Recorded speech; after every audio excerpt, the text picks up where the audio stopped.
The Fat Controller sat in his office listening to the noise outside. The passengers were angry. The station master came in. "There's trouble in the shed, sir. Henry is sulking, there's no train, and the passengers are saying this is a bad railway." "Indeed," said the Fat Controller, "we cannot allow that." He found Gordon, James, and Henry looking very cross. "Come along, Henry, it's time your train was ready." "Henry's not going," said Gordon. "We won't shunt like common tank engines. That was Thomas's job. We are important tender engines. You fetch our coaches and we will pull them. Tender engines don't shunt." "Oh, indeed," said the Fat Controller. "We'll see about that. Engines on my railway do as they are told." And he hurried away to find Edward. The yard has never been the same since Thomas left to run his branch line, he thought sadly. Edward was shunting. "Leave those trucks, please, Edward," said the Fat Controller. "I want you to push coaches for me in the yard." "Thank you, sir, that will be a nice change." "That's a good engine. Off you go, then."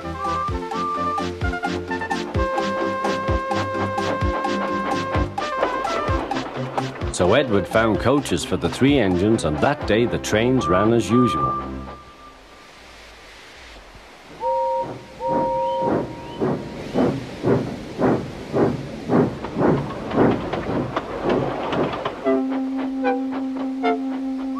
But next morning, Edward looked unhappy. Gordon came clanking past, hissing rudely. "Bless me," said the Fat Controller, "what a noise." "They all hiss me, sir," answered Edward. "They say tender engines don't shunt, and last night they said I have black wheels. I haven't, have I, sir?" "No, Edward, you have nice blue ones, and I'm proud of you. Tender engines do shunt. But all the same, we do need another tank engine here." He went to a workshop and they showed him all sorts of engines.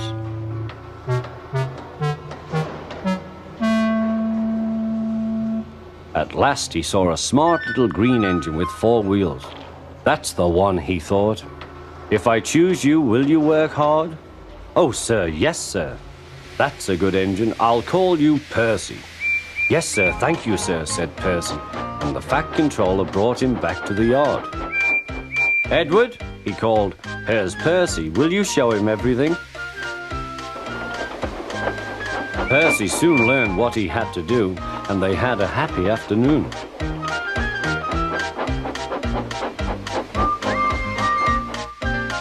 Then Henry came by, hissing as usual. "Chee!" went Percy. Henry jumped and ran back to the shed. "How beautifully you wheeshed him," laughed Edward. "I can't wheesh like that." "Oh," said Percy, "that's nothing. You should hear them in the workshop. You have to wheesh loudly to make yourself heard." Next morning, Thomas arrived. "The Fat Controller sent for me. I expect he wants help," he said to Edward. "Shh, here he comes," replied Edward. "Well done, Thomas. You've been quick. Listen, Henry, Gordon, and James are sulking. They say they won't shunt like common tank engines. So I have shut them up, and I want you both to run the line for a while." "Common tank engines, indeed," snorted Thomas. "We'll show them." "And Percy will help too." "Oh, sir, yes, sir. Please, sir," answered Percy. Edward and Thomas worked the main line, greeting each other as they passed by. Percy puffed along the branch line. Thomas was anxious about Annie and Clarabelle, but both driver and guard promised to take care of them. There were fewer trains, but the passengers didn't mind. They knew the 3 other engines were having a lesson. Gordon, James, and Henry were cold, lonely, and miserable. They wished now they hadn't been so silly.